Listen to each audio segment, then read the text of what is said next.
प्रिय विद्यार्थियों, वेलकम।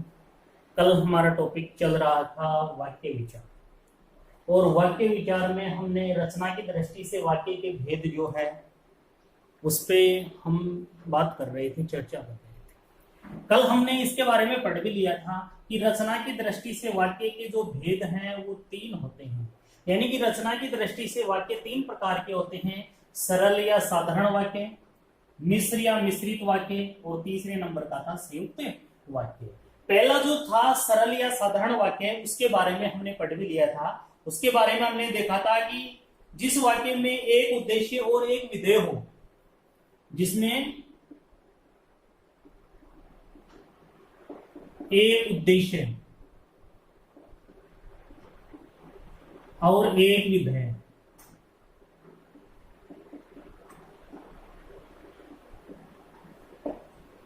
सरल या साधारण वाक्य की परिभाषा हमने क्या पढ़ी थी कि जिसमें एक उद्देश्य और एक विधेय हो, वहां हमेशा कौन सा वाक्य होगा? सरल या साधारण वाक्य होगा। और उसके एग्जाम्पल के लिए हमने देखा था कि जैसे राम पुस्तक पढ़ता है, इसका एग्जाम्पल भी हमने देख लिया था कि राम पुस्तक पढ़ता है,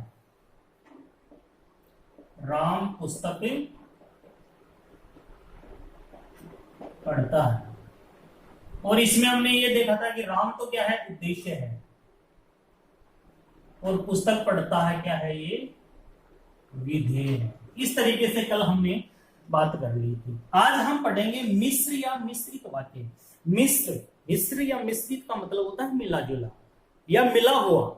ऐसा वाक्य जो मिला हुआ हो, अर्थात जिस वाक्य में एक प्रधान उपवाक्य तथा एक से अधिक आश्रित उपवाक्य हो, उसे मिश्र या मिश्रित वाक्य कहते हैं। ये तो विद्यार्थियों इसकी परिभाषा है कि मिश्र या मिश्रित वाक्य की परिभाषा क्या है कि ऐसा वाक्य है जिसमें एक प्रधान उपवाक्य हो, ऐसा वाक्य है जिसमें एक तो क्या हो? प्रधान उपवाक्य हो, और दूसरा क्या हो? एक से अधिक आश्रित उसमें क्या हो? उपवाक्य हो, उसे हम मिश्र या मिश्रित वाक्य कहते हैं। अब बात आती है कि प्रधान उपवाक्य और आश्रित या उपवाक्य कौन से होते हैं। ये तो हमें पता लग गया कि ऐसा जिस वाक्य में एक तो प्रधान उपवाक्य हो और एक से अधिक आश्रित उपवाक्य हो, उसे हम मिश्र या मिश्रित वाक्य कहेंगे। लेकिन प्रधान उपवाक्य तो क्या होते हैं और आश्रित उपवाक्य क्या होते हैं, उसकी हम चर्चा करते हैं। उससे पहले हम इस मिश्र या मिश्रित जो वाक्य है इसका एग्जाम्पल देखते हैं। जैसे भगवान महावीर स्वामी ने कहा कि अहिंसा परम धर्म है। भगवान महावीर स्वामी ने कहा कि अहिंसा परम धर्म है। अब इस पूरे के पूरे जो वाक्य है, इस वाक्य में हम प्रधान उपवाक्य और आश्रित उपवाक्य को छांटते हैं कि प्रधान उपवाक्य तो इनमें से कौन सा होगा और आश्रित उपवाक्य जो है वो कौन सा होगा। एग्जाम्पल हमारे सामने है, भगवान महावीर स्वामी ने कहा कि अहिंसा परम धर्म है।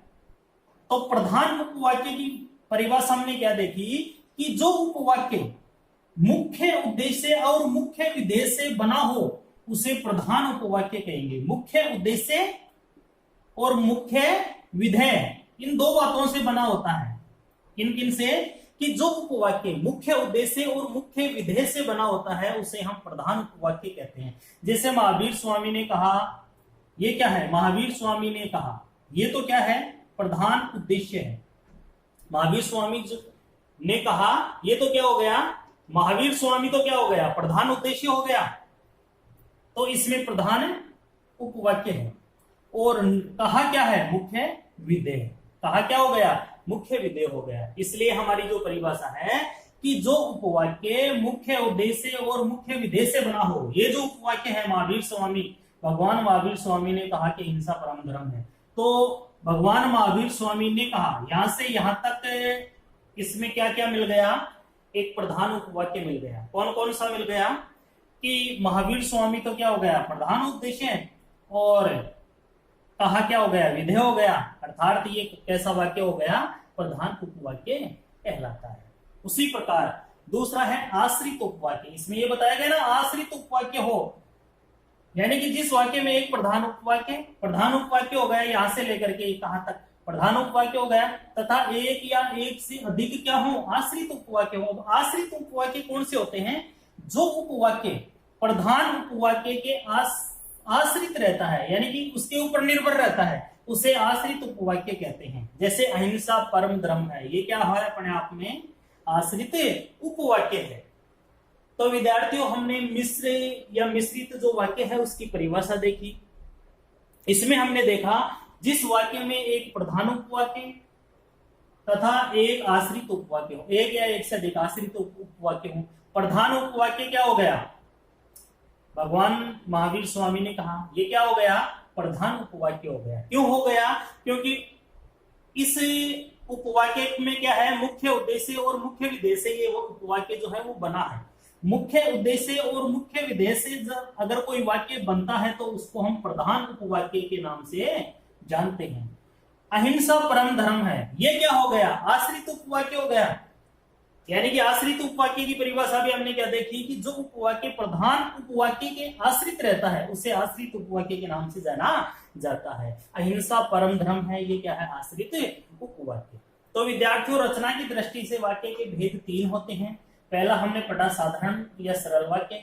इसमें हमने देखा जिसमें एक उद्देश्य और एक विधेय होता है, साधारण या सरल वाक्य कहलाता है। मिश्र या मिश्रित वाक्य में हमने देखा कि एक प्रधान उपवाक्य हो तथा एक या एक से अधिक उसमें क्या हो, आश्रित उपवाक्य हो, उसे हम मिश्र या मिश्रित वाक्य के नाम से जानते हैं। तीसरे नंबर का है संयुक्त वाक्य। संयुक्त वाक्य, जिस वाक्य में एक से अधिक स्वतंत्र उपवाक्य होते हैं, एक से अधिक कैसे वाक्य होंगे, उसमें स्वतंत्र उपवाक्य होंगे, उसे हम संयुक्त वाक्य कहेंगे। ऐसा वाक्य या ऐसे वाक्य जिसमें एक से अधिक स्वतंत्र उपवाक्य होते हैं उसे हम संयुक्त वाक्य के नाम से जानते हैं। इसके लिए कुछ जोड़े भी देखते हैं कि संयुक्त जो वाक्य हैं उनमें उपवाक्यों को जोड़ने के लिए कुछ शब्दों का प्रयोग किया जाएगा, जैसे और, परंतु, किंतु, एवं, तथा, या, अथवा, इत्यादि आदि। जिस वाक्य में ये शब्द आ जाए, और, परंतु, किंतु, एवं, तथा, या, अथवा, इसलिए आदि, संबंध बोधक अव्ययों का प्रयोग इसमें किया जाएगा। ये सारे के सारे संबंध बोधक अव्यय हैं, इनका प्रयोग इस संयुक्त वाक्य में किया जाता है। जैसे एग्जाम्पल के लिए हम देखें, राम पुस्तक पढ़ रहा है किंतु मोहन खेल रहा है, इसमें क्या आ गया, किंतु आ गया। तो इसमें कौन सा वाक्य हो गया, संयुक्त वाक्य हो गया। तो विद्यार्थियों, रचना की दृष्टि से जो वाक्य थे, वाक्य के जो भेद थे, वो 3 भेद हमने पढ़ लिए। अब हम आगे बात करते हैं अर्थ के आधार पर वाक्य के भेद। आगे हम बात करते हैं अर्थ के आधार पर या अर्थ की दृष्टि से वाक्य भेद। अर्थ के आधार पर वाक्य के भेद देखते हैं। ये तो था रचना की दृष्टि से वाक्य भेद, अब है अर्थ के आधार पर वाक्य के भेद।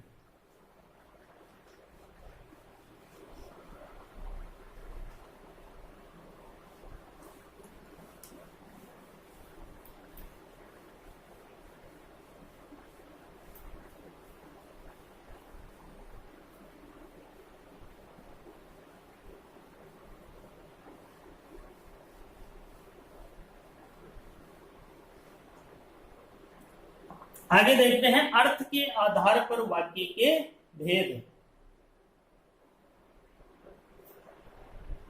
दूसरे नंबर का है अर्थ के आधार पर वाक्य के भेद। अब अर्थ के आधार पर वाक्य के भेद हम देखते हैं, उसमें सबसे पहला हम देखते हैं विधानवाचक वाक्य। विधानवाचक,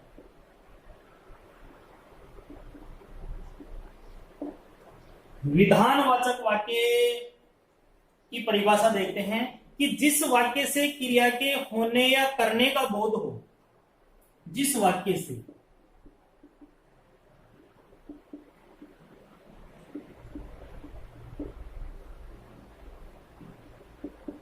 क्रिया के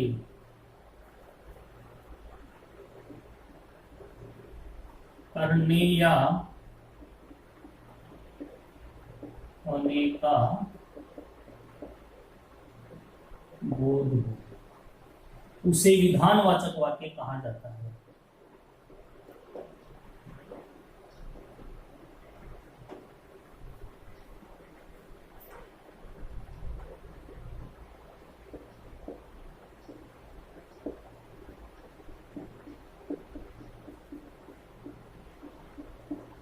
इसकी परिभाषा हमने क्या देखी कि जिस वाक्य से क्रिया के करने या होने का बोध हो, जिस वाक्य से क्रिया के होने या करने का बोध हो या करने या होने का बोध हो, उसे हम विधानवाचक वाक्य कहते हैं और इसका सीधा अर्थ निकलता है।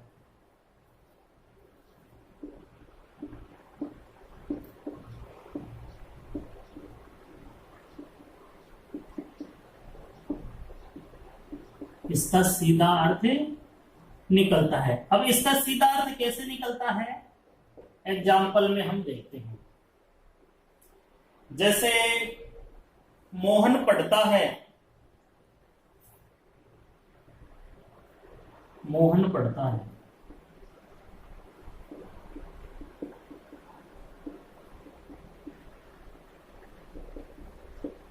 सूर्य गर्मी देता है। हमने एग्जाम्पल में क्या देखा कि मोहन पढ़ता है, सूर्य गर्मी देता है, या फिर राकेश खेलता है।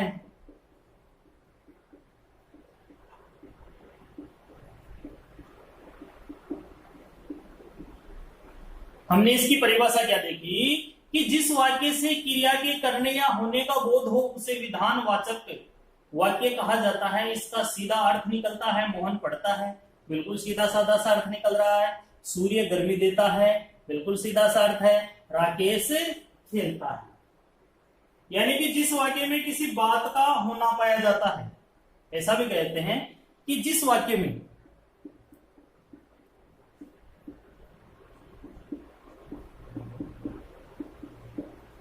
किसी बात का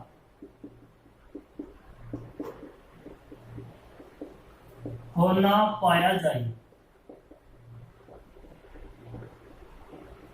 उसे विधानवाचक क्या कहेंगे, वाक्य कहेंगे।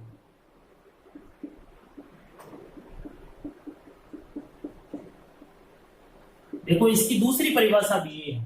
पहली परिभाषा है जिस वाक्य से क्रिया के करने या होने का बोध होता है, उसे विधानवाचक वाक्य कहा जाता है। इसका बिल्कुल सीधा साधा सा अर्थ भी निकलता है।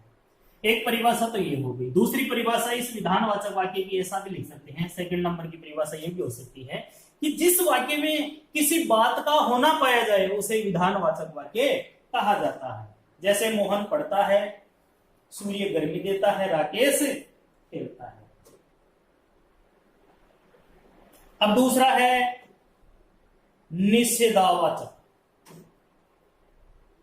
पहला है विधानवाचक वाक्य, दूसरा है निषेधावाचक वाक्य।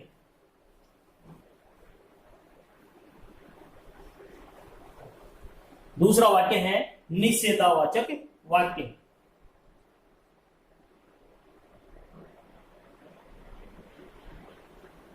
निषेधा या निषेधवाचक,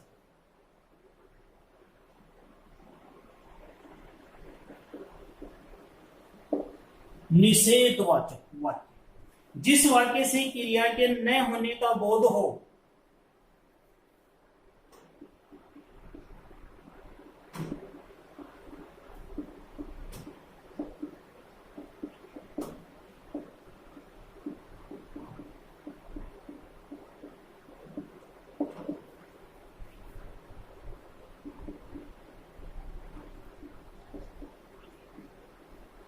उसे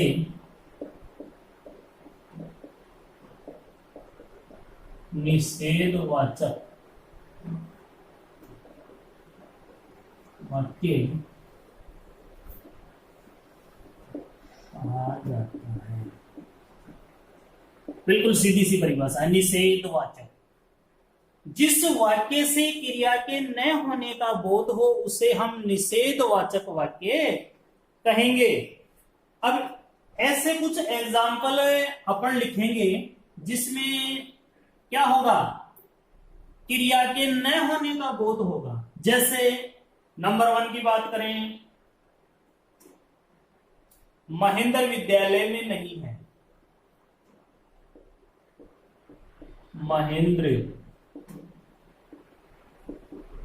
विद्यालय में नहीं है। तो इसमें क्या है, क्रिया के न होने का बोध हो रहा है। जाना आना नहीं है ये सारी क्रिया है। तो महेंद्र विद्यालय में नहीं है, क्रिया के न होने का इसमें बोध हो रहा है, इसलिए ये कौन सा वाक्य हो गया, निषेधवाचक वाक्य हो गया। दूसरा एग्जाम्पल हम देखें, जैसे राम नहीं जाता है। राम नहीं जाता है। अब इसमें भी नहीं जाना यानी कि क्रिया के न होने का बोध हो रहा है। इसमें भी क्रिया के न होने का बोध हो रहा है। उसी प्रकार से तीसरा हम देखें, मोहन राम नहीं जाता है। राकेश नहीं पढ़ता है। राकेश नहीं पढ़ता है। ये सारे के सारे कैसे वाक्य हो गए, निषेधवाचक वाक्य हो गए। अब हमें तीसरा जो वाक्य है वह है प्रश्नवाचक वाक्य। तीसरा जो है कौन सा वाक्य है, प्रश्नवाचक वाक्य।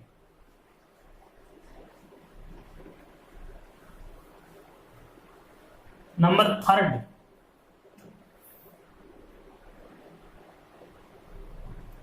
प्रश्नवाचक वाक्य। ये बिल्कुल सीधा सा है प्रश्नवाचक वाक्य। इसमें जिस वाक्य से प्रश्न किए जाने का बोध हो,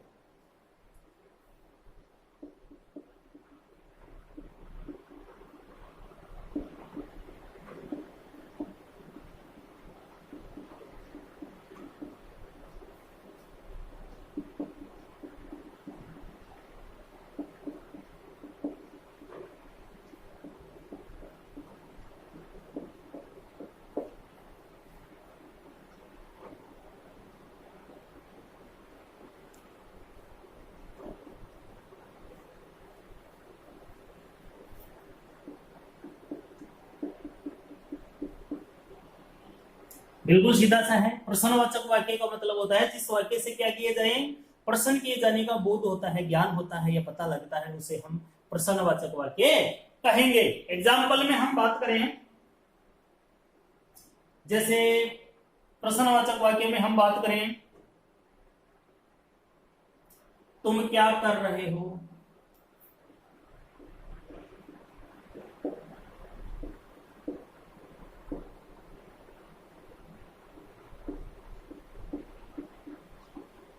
क्या है, इसमें प्रश्न किया गया है, तो एक कैसा वाक्य हो गया, प्रश्नवाचक वाक्य हो गया। सुनील क्या पढ़ रहा है। सुनील क्या पढ़ रहा है। इसमें भी क्या किया गया है, प्रश्न किया गया है, तो ये कौन सा वाक्य हो गया, प्रश्नवाचक वाक्य। अब अगला जो है वह है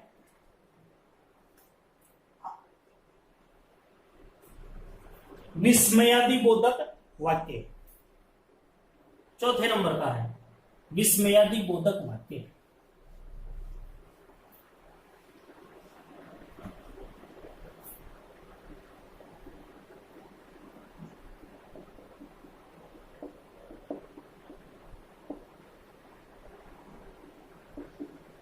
अब विस्मयादिबोधक का मतलब आश्चर्य होना। इसमें यानी कि जिस वाक्य में एक तो आश्चर्य होता है, शोक होता है, घृणा होती है,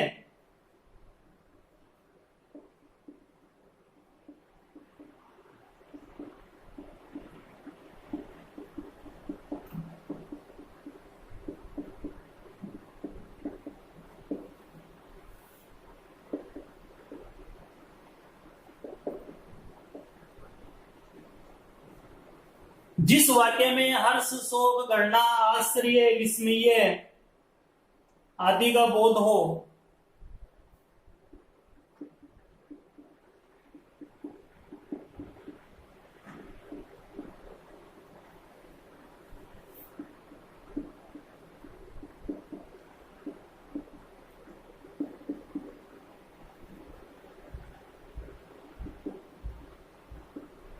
उसे विस्मयादि बोधक वाक्य कहा जाता है। उसे हम क्या कहेंगे? विस्मयादि बोधक वाक्य कहेंगे। अब विस्मयादि बोधक वाक्य जो हैं, जैसे कैसा मनमोहक दृश्य है,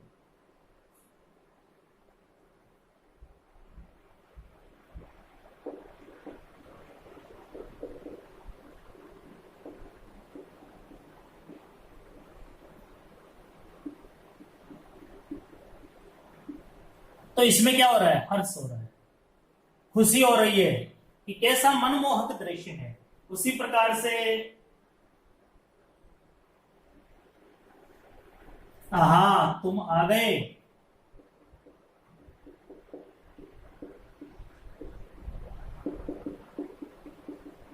हाँ तुम आ गए, हाय यह क्या हो गया।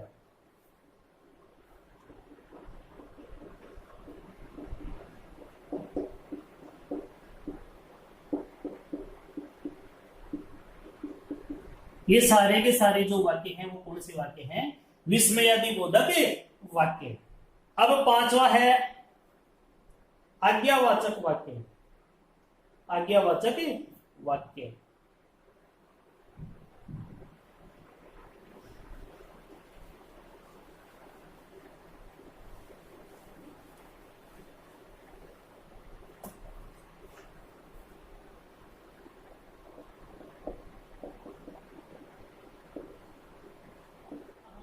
आज्ञावाचक वाक्य, और इसमें हम पढ़ रहे हैं कि जिस वाक्य से किसी प्रकार की आज्ञा या अनुमति का बोध हो,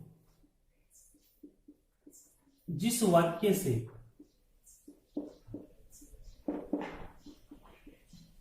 किसी अनुमति या आज्ञा का बोध हो,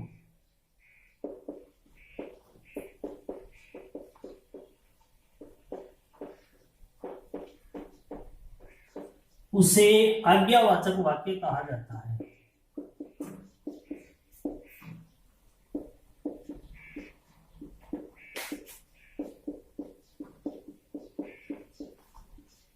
उसे आज्ञावाचक वाक्य कहा जाता है। और एग्जाम्पल में हमने देखा, आप यहां से जा सकते हैं।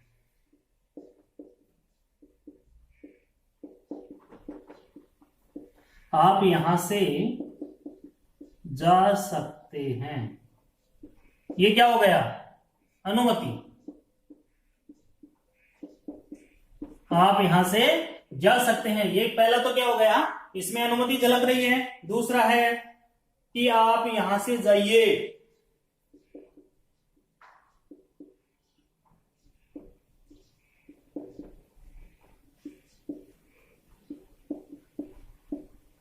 ये क्या है? आज्ञा है। तो यह है आज्ञावाचक वाक्य, यानी कि जिस वाक्य से किसी अनुमति या आज्ञा का बोध हो उसे आज्ञावाचक वाक्य कहा जाता है। छठवें नंबर का है इच्छावाचक वाक्य। इच्छावाचक वाक्य।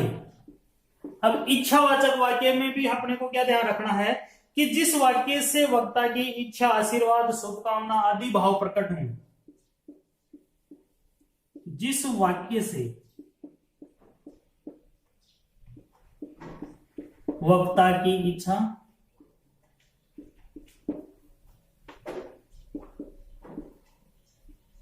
आशीर्वाद व शुभकामना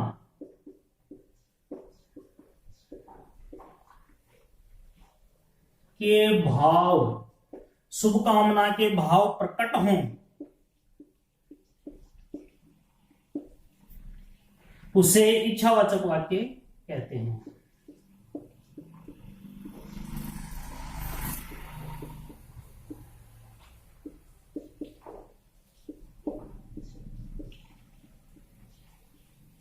उसे क्या कहेंगे? इच्छावाचक वाक्य कहेंगे, जिसमें क्या हो कि वक्ता की इच्छा हो, आशीर्वाद हो और शुभकामना वगैरह प्रकट हो, इच्छावाचक वाक्य कहलाएगा। जैसे आज तो वर्षा हो जाएगी, आज तो वर्षा हो जाएगी, तो इसमें क्या है? इच्छा है। दूसरा है, इसी का एग्जाम्पल, ईश्वर तुम्हें सुखी रखे, ईश्वर तुम्हें सुखी रखे, ये क्या है? आशीर्वाद है यार, अच्छी कामना है। तो ये इस प्रकार के वाक्य जो है इच्छावाचक वाक्य कहलाते हैं। 7वें नंबर पे है संदेहवाचक वाक्य। 7वां है संदेहवाचक वाक्य।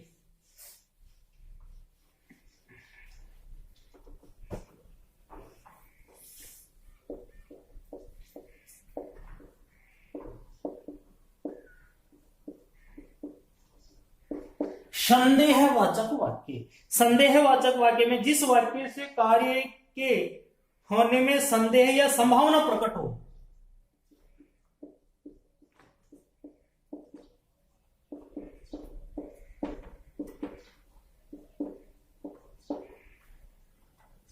जिस वाक्य से कार्य में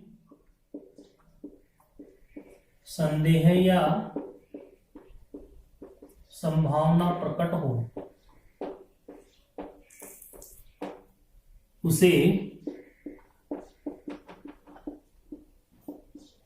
संदेहवाचक वाक्य कहा जाता है। यानी कि ऐसा वाक्य जिसमें संदेह या संभावना प्रकट की जाती है, संदेहवाचक वाक्य कहलाता है। जैसे वह शायद ही उत्तीर्ण हो,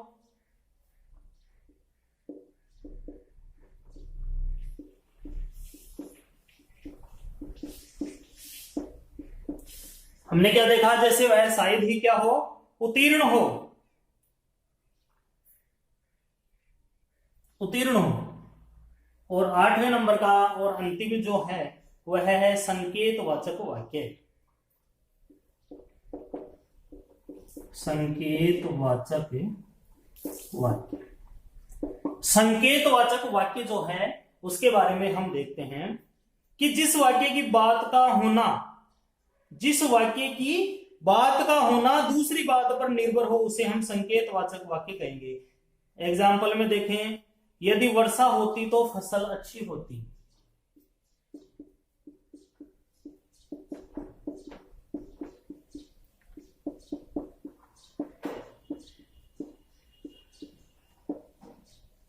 अच्छी होती।